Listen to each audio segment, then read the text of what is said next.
না, বিহারে পালাবদল হলো না, বরং বলা ভালো নীতিশ ঝড়ে উড়ে গেল বিরোধীরা।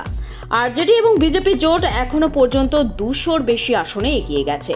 তেজস্বী সহ বিরোধী দলের সব বাঘা বাঘা প্রার্থীরা হারের মুখে। করুণ অবস্থা পিকের দলেরও।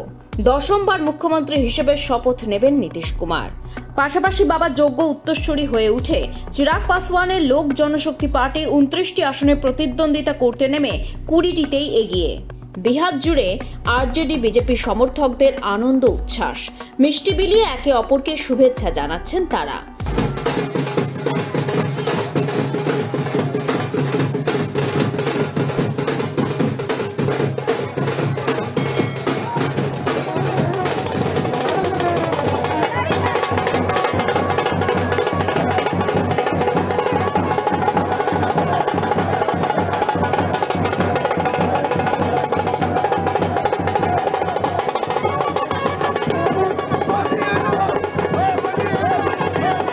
ব্যুরো রিপোর্ট, লটারি সংবাদ।